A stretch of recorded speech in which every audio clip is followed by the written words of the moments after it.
Gusto mo bang makita ang mga nakalock profile? Gusto mo ba silang ma-stalk? Gusto mo bang makita ang mga friend list nila? Kaya kung gusto mong malaman, malagang tapusin mo ang bidyong ito.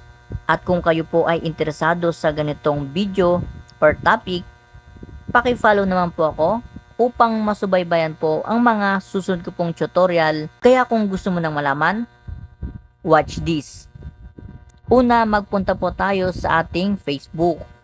Ating pong Facebook ay pindutin itong profile po natin na may 3 lines o kaya naman ay 3 lines lang ang nakalagay. So pindutin. Pindutin naman po itong report a problem. At dito kailangan lang pindutin itong continue to report a problem. At hintayin nyo lang po yan.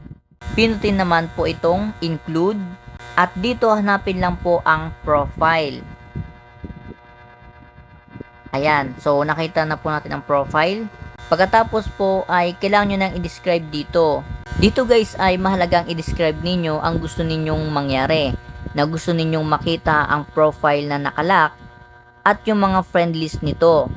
So kailangan dito ay English, pero kung hindi kayo ganun kahusay sa English, ay tuturuan ko kayo kung paano gawing English ang Tagalog ninyong nilagay dito. So halimbawa mag-type tayo. Sa inyong keyboard, makikita ninyo itong box na may letter A. So pindutin nyo yan.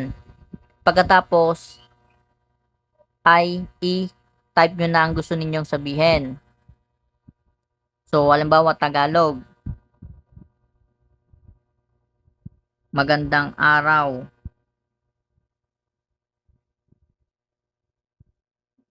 Meta Team. Gusto ko sanang makita ang nakalock profile sa Facebook. O ayan. Pagkatapos, pindutin nyo lang itong nasa baba. O ayan. 'Di ba? Yung Tagalog na nilagay natin ngayon ay English na. O sabi dito, good day Meta Team. I would like to see the lock profile on Facebook. So, note lang na kahit hindi ninyo friends sa Facebook ay inyong makikita ang profile na nakalock. Basta makuha ninyo ang kanyang link profile or profile link. So, paano ba natin makita ang profile link? Saan ba natin ito makaka-copy paste? So, punta tayo sa ating Facebook. Ayan. Sa ating Facebook ay example ko lang ito. So, i-search natin ang account ng parent ko. So, dito, pindutin itong 3 lines sa may gilid. At sa bandang baba, makikita ninyo ang copy link to profile. Pindutin nyo yan. O, na-copy link na natin. Ngayon, balik tayo dito. Dito guys ay i-copy paste nyo na.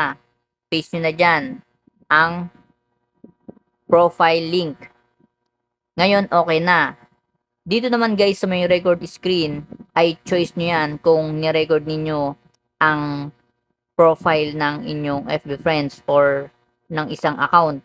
At itong upload from phone ay screenshot kung gusto ninyong mag-send ng screenshot. Pero kasi kapag naka-lock profile ay hindi pinapahintulutan na may screenshot ito. So, useless din. So, kung okay naman na yan, kahit hindi nyo na piliin yan ng dalawa dyan or isa dyan, ay pwede nyo na yan i-send. So, pindutin nyo lang itong send para ma-send nito sa Meta Team. And then, hintayin nyo na lang ang notification ng Facebook kung saan ready to view or handa nyo nang makita ang isang account na nakalock ang profile. Kayo ba ay may natutunan? Pakibahagi naman po ng ating video. Nang sa ganun ay malaman po ng hindi pa po nakakalam. At kung kayo po ay solid supporters, ay pwede po kayo magkaroon ng 100 pesos load kung kayo po ay aking mapipili dyan sa ating comment section. Thank you for watching.